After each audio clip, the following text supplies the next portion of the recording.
Senator Ricketts.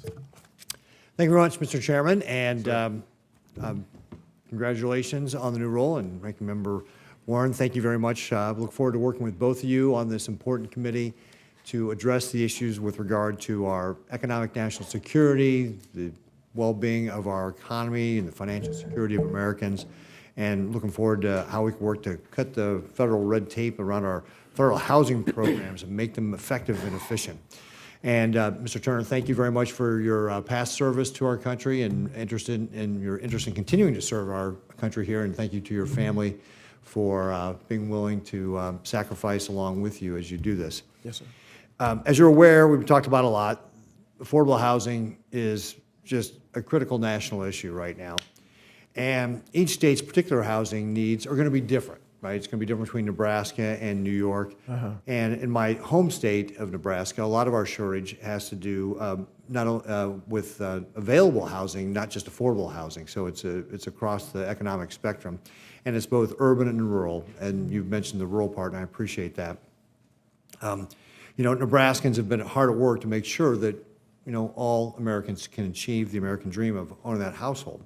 When I was governor, one of the things we did is we passed a bill, our Rural Workforce Housing Fund, which we set aside $7 million that then communities, nonprofits, developers could apply for grants to be able to use that. One of the most effective ways we saw this is that they would turn into low-interest loans to be able to help the developers and the cities work together to be able to create either single-family homes or multifamily dwellings. And then once that was accomplished, would pay the money back, and that could be used for another project. And in fact, that was so successful, 3 years later, we added another $10 million to that program. And then we also then re-upped a similar type of program with our middle income housing fund that was more focused on urban areas. And then I also gave priority to opportunity zones. You've talked a lot about that. We put state funds and dedicated from our State Affordable Housing Trust Fund to be able to help expand opportunity zones. I think that's a great opportunity that you mentioned. And then I also signed into law expanded low-income housing tax credits to be able to incentivize private developers to build affordable housing. So all these are things that, you know, again, we did in Nebraska to be able to try and address some of these issues. And I point those out because, again, every state's going to be different. What I'd like to have you address is, how do you plan on working with states and local governments to leverage what the federal programs are and federal resources, but how can you work with states like Nebraska, and how might that be different from other states to be able to develop affordable housing?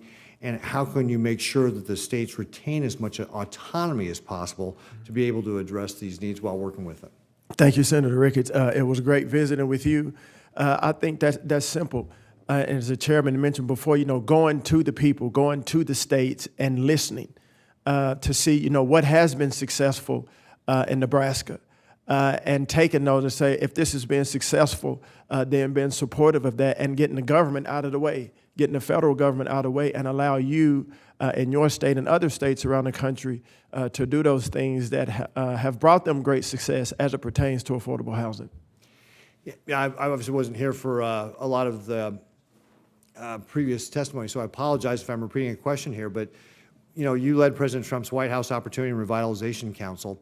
You worked to promote the opportunity zones. You've mentioned it a couple times here.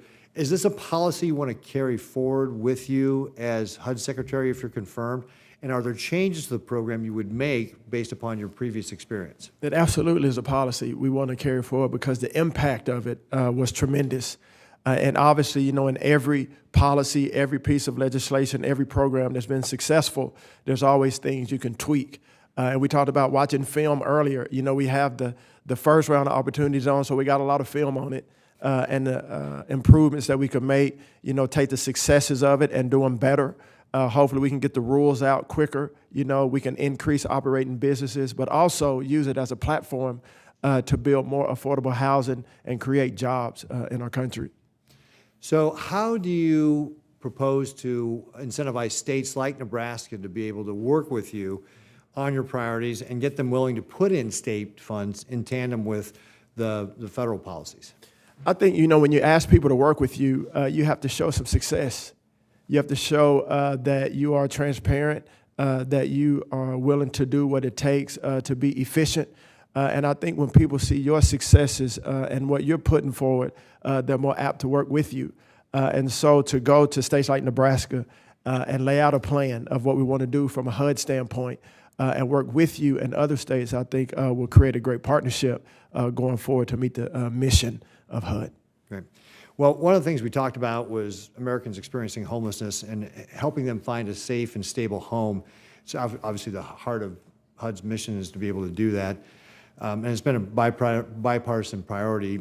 HUD's 2024 point-in-time count identified 771,480 people experiencing homelessness, an 18% increase from the previous year and the highest number ever recorded. I know I'm just running out of time here, but can you give me just a high level, how will you use your office and your platform here to be able to reduce homelessness? Yes, sir, thank you. And I'm very familiar with that report to take inventory of the homelessness in our country and the programs that we provide at HUD, what's working and what's not, and also to engage, the localities and organizations, including faith-based and others that are successful around the country and partner with them. Great, thank you. Thank you, Mr. Chairman. Thanks, Senator. Senator Warren.